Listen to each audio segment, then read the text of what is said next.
Olá! Os clubes sociais negros no Rio Grande do Sul surgiram no final do século XIX para que homens e mulheres, até então proibidos de participar das atividades de cultura e lazer promovida pelos brancos, pudessem socializar enquanto grupo. Mais do que entretenimento, esses espaços foram um ponto de acolhimento e afirmação política. Clubes sociais negros, identidade e resistência. Este é o tema do Sobre Nós desta semana.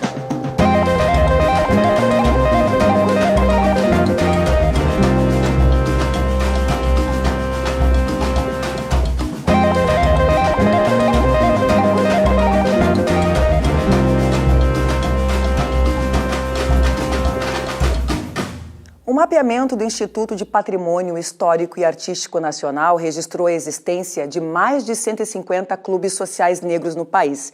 E aqui no estado existem 67, sendo que alguns foram tombados. E para falar sobre esses locais que abraçam a coletividade, a ancestralidade e que persistem até os dias de hoje, estão aqui com a gente Glau Barros, artista gaúcha, professora e presidenta do Clube 6 de Maio de Gravataí. E Richard Evandro Guterres Alves, presidente da Associação Satélite Prontidão, ex-presidente do Conselho Municipal de Direitos do Povo Negro do município. Sejam muito bem-vindos. E antes de a gente iniciar essa conversa, vamos ouvir o que diz o Instituto de Patrimônio Histórico e Artístico Estadual sobre o tema.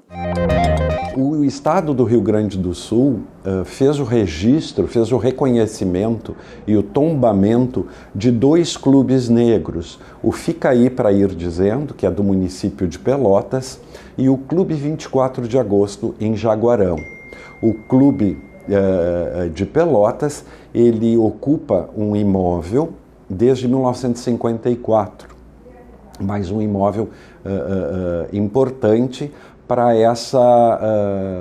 assegurar essa manifestação e para manter esse grupo coeso e até os dias de hoje. Já o Clube de Jaguarão, o Clube 24 de Agosto, ele tem a sua sede lá pelo final dos anos 60, início dos anos 70, onde permanece até hoje. Inclusive, o IFAM, através do PAC Seleções, está proporcionando a contratação de um projeto de restauro para esse clube. O reconhecimento do Estado do Rio Grande do Sul, através desses 2 tombamentos, desse segmento social, né, porque os clubes sociais negros são segmentos importantes que sofreram durante muitos anos preconceitos e exclusões, mas que significam muito para a evolução cultural, tanto do Estado do Rio Grande do Sul quanto do Brasil. Existe no IFAM, ou seja, no Instituto do Patrimônio Histórico e Artístico Nacional, desde 2009 um pedido de registro, ou seja, de patrimônio cultural imaterial dos clubes sociais negros como lugares, até mais especificamente como lugares de memória, que é uma categoria que está se discutindo. Como vocês veem, é uma discussão bastante longa, teve posições internas no IFAM contestando, posições externas repetindo isso mais uma vez, foram feitos mapeamentos, né, levantamentos amplos dos clubes sociais existentes no Brasil como um todo, mas com uma certa ênfase no Centro-Sul, e é uma coisa que corre até hoje. Inclusive esse ano 2025 houve novas reuniões e está se discutindo, então o movimento social organizado está buscando suas formas de patrimonialização, e essa discussão talvez seja tão específica, né, que além da demora, ou enfim, do tempo habitual que se exige, novas configurações da política de patrimônio estão tendo que ser pensadas para dar conta do qual é a melhor maneira de preservar a memória, a documentação, os relatos e eventualmente até os espaços físicos, né, dos clubes sociais negros. E é sempre bom lembrar que esse reconhecimento do IFAM surgiu a partir do movimento clubista criado aqui no estado pelo poeta Oliveira Silveira. Mais uma vez a negritude gaúcha encabeçando movimentos sociais importantes, não é mesmo, Glau Barros? Bem-vinda. Obrigada. Exatamente, obrigada pelo convite para estar aqui neste espaço, no teu programa, Clarice, e falando sobre clubes sociais negros, né? Que é uma paixão de vida, porque eu tenho uma memória afetiva muito grande com o Clube Social Negro 6 de Maio, que hoje, atualmente, estou na presidência, juntamente com a Raquel, que é minha prima, e nós nos criamos no clube. E a gente está ali muito pela nossa ligação familiar, né? Pois desde pequena nos criamos ali, meus pais se conheceram ali, né? Alguns parentes que foram fundadores, né, do clube. E hoje a gente está numa gestão tendo que dar continuidade a todo este legado. Então, é muita responsabilidade, né? E a gente vem buscando dar essa continuidade na história, na memória, né? Em tudo que foi construído até aqui. E a gente, quando vê esses dados, né, da quantidade enorme de clubes espalhados pelo Brasil, a gente vê que é um trabalho onde a gente tem muitas dificuldades, mas que a paixão e as nossas vivências nos faz persistir, mesmo com todas as adversidades que tem para se tocar hoje em dia um clube social negro. Verdade. A gente vê ali o rapaz do IFAI falando, né, que a partir de 2009 o IFAM começou a olhar de uma maneira no sentido de reconhecimento desses espaços, e esse movimento surgiu, como sempre, né? O Oliveira Silveira encabeçando os movimentos importantes. Richard, você chegou a acompanhar esse movimento clubista, e como é que você avalia, né, esse reconhecimento do IFAM, embora seja importante, mas, na minha opinião, um pouco tardio, né? Sim, bom, né, primeiramente, muito obrigado pelo convite, né, para estar aqui falando sobre clubes sociais negros. Eu gostaria, antes de responder a tua pergunta, dizer que os clubes sociais negros, eles é um conceito que está em constante mudança, né? Mas uma característica importante dos clubes sociais negros são entidades que são criadas e administradas por representantes da nossa comunidade negra, né? E essa é uma questão importante para ser considerada até mesmo nesse trabalho do IFAM em reconhecimento dos clubes sociais negros como lugar de memória. Porque dentro de um clube social negro, muitas práticas, né, de valorização, né, de socialização, de educação, de movimentação da economia são executadas há diversas décadas. Então, indo mais a fundo nessa pergunta que tu me fizeste, Clarissa, os clubes sociais negros, eles estão geoestrategicamente posicionados, não somente no estado do Rio Grande do Sul, mas como no país, né? E é bom que a gente olhe para os clubes sociais negros como um equipamento da comunidade negra, né? E isso só se reporta, isso só perdura, né, na passagem do tempo, se a memória for preservada. Então, eu não participei no ano de 2006, né, do primeiro encontro nacional de clubes sociais negros, feito na cidade de Santa Maria. Em 2010, houve o segundo encontro nacional de clubes sociais negros no estado de Minas Gerais, não me recordo da cidade agora, eu sei o nome da cidade, mas não me recordo. Mas o estado do Rio Grande do Sul, até o presente momento, executou 10 encontros estaduais de clubes sociais negros. Então, nós somos uma potência, nós somos um ecossistema cultural, né, que existe em todos os rincões do Estado.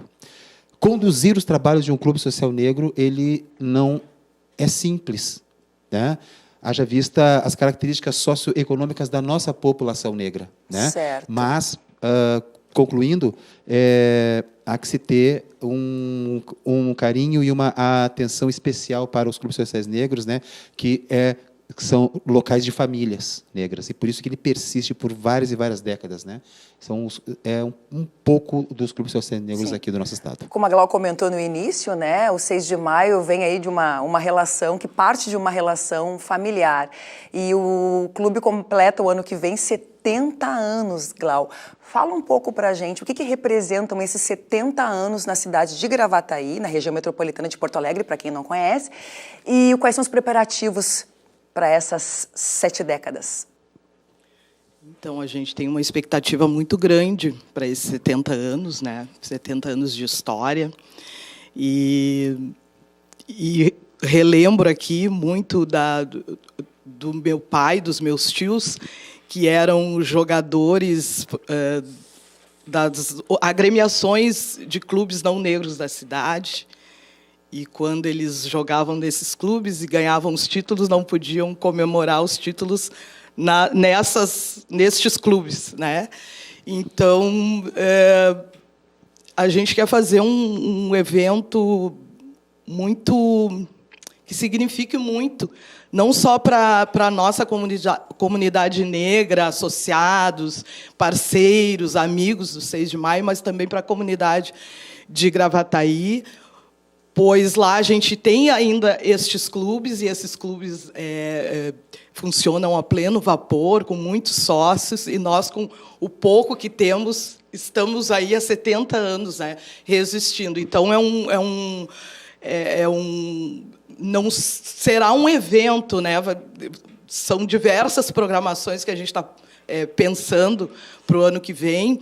E essa gestão atual, né, 25 e 26, onde estamos nós, a gente quis trazer para fortalecer a nossa instituição uma diretoria maior e mais diversa.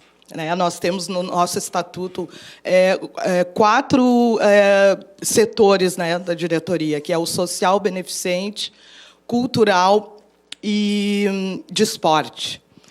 E nessa gestão a gente procurou criar mais diretorias, outras setoriais, para fortalecer o clube e também entrar numa era tecnológica, digital, né? A gente precisa se modernizar e também trazer novos pensamentos para esse espaço, novas perspectivas, né? Mais cabeças pensantes. Então, em cada diretoria nós tínhamos, inicialmente era apenas um diretor, e nós fizemos um formato setorial com mais pessoas na direção, para que mais pessoas pensassem aquela pasta, né? E trouxemos, então, uma diretoria da juventude, uma diretoria de comunicação, que não tínhamos, né, para estarmos também presentes nas redes, chegar a mais pessoas, né? Então, a gente está pensando, e agora pensamos nós duas, mas agora estamos pensando num grande coletivo, de modernizar, não esquecendo, obviamente, a nossa história, o nosso legado, a nossa memória, né? Preservando isso tudo, mas também ampliando horizontes, né? Trazendo possibilidades para que a juventude se aproprie desse espaço, certo, né?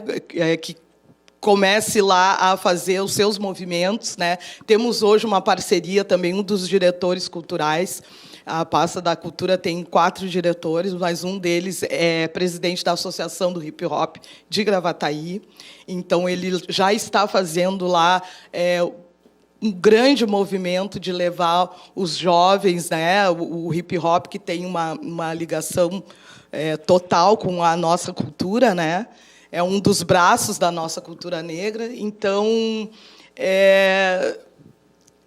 todo esse movimento culminando nesses 70 anos, nessa celebração, e projetando o clube para o futuro, parabéns. E muitos anos ainda além. A gente vai a um rápido intervalo e a gente volta a falar um pouquinho mais sobre os clubes sociais negros e ouvir um pouquinho da história do Satélite Prontidão. Já voltamos.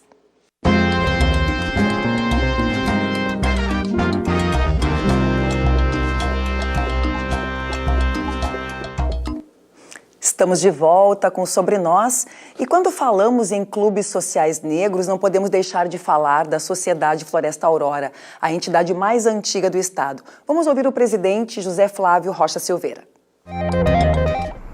Floresta Aurora, nos seus 152 anos de existência, é uma sociedade que vem com uma resiliência, com muito esforço para manter a sua tradição, pois foi fundada por alforriados e não alforriados, que na época, com seus parcos rendimentos, sua vivência difícil no seu dia a dia, se cotizavam para enterrar os seus mortos.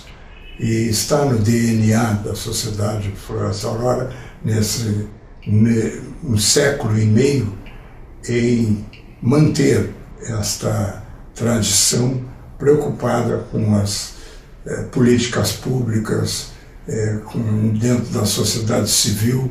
Tanto é que hoje fizemos parte do CODENE, que é o conselho que trata dessas questões, né? E a sociedade sempre, dentro dos seus objetivos, teve a preocupação nas questões culturais, sociais do povo negro, e se agregar com todos os movimentos que se possam adiantar e alinhar para uma melhor convivência na sociedade civil. Pois é, o José Flávio trouxe um pouco da realidade da Sociedade Floresta Aurora e da necessidade de políticas públicas, para além do tombamento e de reconhecimento, né, da importância cultural desses espaços. Richard, assim como Floresta Aurora, o Satélite Prontidão também é um dos mais antigos, 123 anos. Sim, bom, para falar sobre esse assunto, né, eu, quando retornei para o Satélite Prontidão, depois de alguns anos afastados, né, eu também passei boa parte da minha juventude frequentando o clube, né? Era um espaço onde eu, como jovem, né, tive a oportunidade de me socializar com outros jovens negros da nossa cidade, né? Então foi um período muito bom. E desde aquela época eu já percebia então a participação das mulheres, né, à frente de diversos projetos, de diversas ações, né, dentro do clube. Então, eu lembro de várias personalidades, né? E hoje tenho a grata satisfação de reencontrar muitas delas e ativas ainda, né, nas questões referentes ao nosso clube. Então, as vanguardeiras prontistas, que é o nome que se dá então para esse grupo de mulheres negras, né, que estão à frente das ações do nosso clube, ele vem desde a época de 1950, onde nós temos registros, né, de reuniões feitas, né, pelas mulheres da época, né. Infelizmente não temos o conteúdo de atas, né, mas um grupo enorme de mulheres. Então, nós temos cada reunião com 30, 40, 50 mulheres, é um número expressivo. Para vocês verem, então, como o clube ele agregava as famílias, né? Então, esse local, né, que era frequentado por todos, tinha as mulheres ali sempre muito participativas, né? E também decidindo aquilo que seria feito. Porém, né, a nossa sociedade, que tem uma estrutura ainda machista, né, e os clubes sociais negros, eles atuam na desconstrução desse paradigma, porque o Satélite Prontidão, nós já tivemos 2 presidentes mulheres, né? Eu acho que isso é um marco importante. Eu espero que para os próximos anos, né, nós possamos ter outras mulheres que assumam esse cargo e tragam mais mulheres para a diretoria, assim como o 6 de maio está com a presidente Clau, né, e também uma equipe muito diversa, né? Então, esse é um aspecto importante. Falando sobre o Satélite Prontidão, aproveitar aqui a oportunidade, nós viemos da fusão de 2 clubes, né, que é a Sociedade Satélite Porto Alegrense e o Bloco Carnavalesco Prontidão, né? E nós comemoramos, então, como a data mais antiga, né, a data de fundação da Sociedade Satélite Porto Alegrense, que é do ano de 1902, e o Bloco Carnavalesco Prontidão, 1925. Então, vocês vejam as décadas, né, que essa sociedade existe. Bastante tempo. Bastante tempo. Então, nós temos 123 anos. Em 1956, que o clube, então, após a fusão, né, adquiriu o terreno na Aparício Borges. E nós permanecemos lá até 2011 e hoje estamos no bairro Rubem Berta. Muito se fala até hoje na falta de organização financeira das famílias negras, que não sabem lidar com dinheiro e que até somos desunidos em alguns aspectos. Mas eu acho que os clubes negros provam justamente o contrário. Queria te ouvir, Glau. Exatamente. Até porque a atuação das famílias negras é de doação nesses espaços, né? A gente, quando agora ficamos um período até sem atividades, né? A gente teve algumas perdas bem significativas no clube há 2 anos atrás, mas a partir do momento em que eu começo a acessar o clube enquanto parte da diretoria, e me deparo com essa união e esse movimento das pessoas, das famílias e da comunidade em conseguir deixar esse clube funcionando através do próprio bolso, né? Sim. Trazendo ali, fazendo com que esse grupo consiga se manter vivo através dos seus associados, mas também da parceria mesmo. Né? Richard, queria te ouvir rapidamente sobre essa questão, né, que muito se fala que nós não somos organizados financeiramente. Sim. Bom, primeiramente é importante entender, eu vou falar de novo sobre o conceito de Clube Social Negro, né? Ele se caracteriza por um espaço onde se tem um patrimônio, e esse patrimônio é a sede do Clube Social Negro, né? Então, isso é um patrimônio que se acumula e se preserva. Só o Satélite Prontidão tem 123 anos, o 6 de maio, 70 anos, né? Então, é muito tempo sabendo lidar com essa questão da administração. A gestão, que é uma arte, sim, essa precisa ser renovada de tempos em tempos.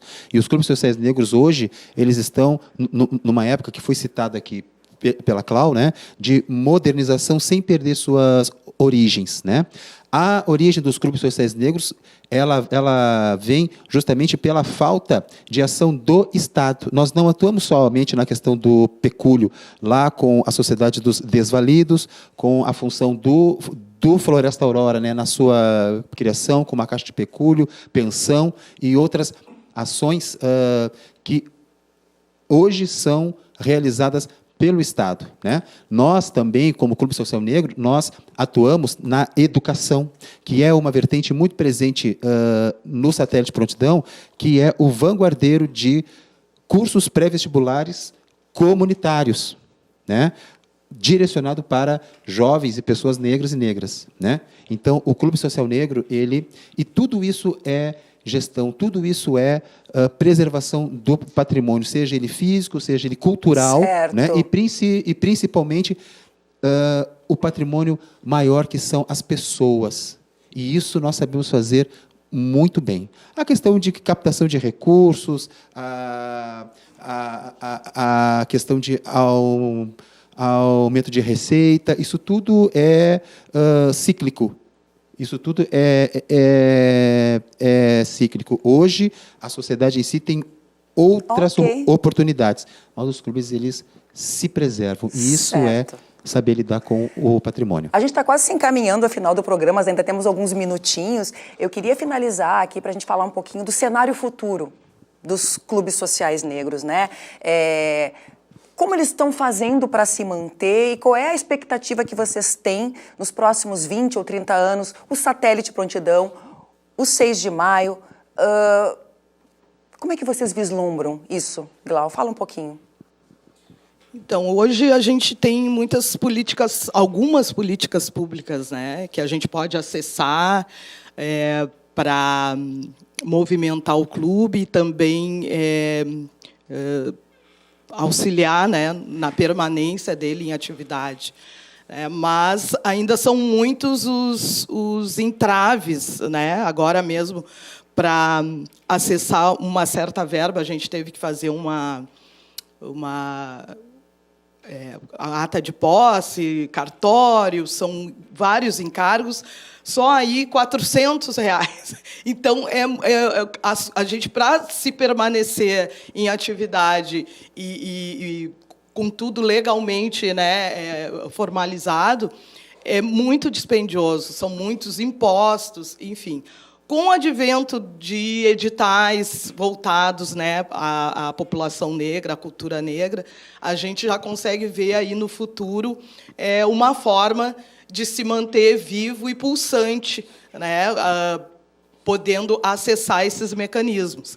Então, dessa forma, o que a gente espera é que a gente consiga aumentar aí esses mecanismos que a gente possa acessar para poder fazer com que o clube não tenha que depender apenas dos seus associados, da sua comunidade, que a gente possa legalmente acessar outras formas de se manter em pé. Uma visão bem otimista, fico muito feliz em ouvir isso.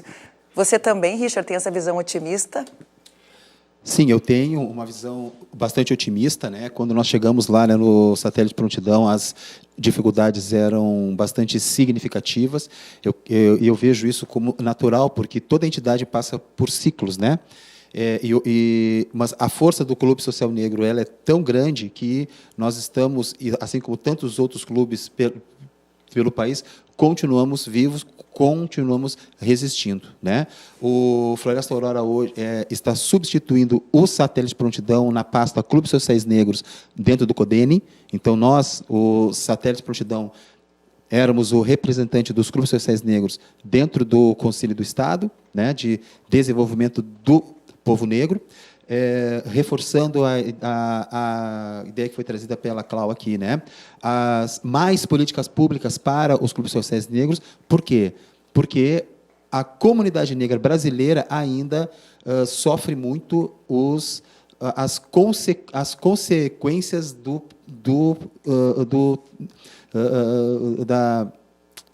da política econômica que foi imposta para a comunidade negra. Então, recursos, né, vindos de associados, eles não comportam a grande quantidade de responsabilidades atuais que um clube social negro tem. Eu só cito aqui manutenção da infraestrutura patrimonial. Tudo é muito caro, né? Tudo requer dinheiro, recursos, e nós falamos disso dentro dos clubes sociais negros. Então, os negros, a comunidade negra sabe lidar com o dinheiro, não tem acesso, né? Então, a importância de políticas públicas voltadas exclusivamente para a preservação dos clubes sociais negros, que são lugar de memória, né? Local de confraternização, cultura, né? Preservação da cultura negra. Gente, o programa está chegando ao fim. Foi uma maravilha ter conversado com vocês, Glau Barros, Richard Alves. Agradeço muito a presença de vocês. Obrigada a você pela companhia e nos siga nas redes sociais. E até semana que vem, porque afinal, tudo, mas tudo mesmo é sobre nós.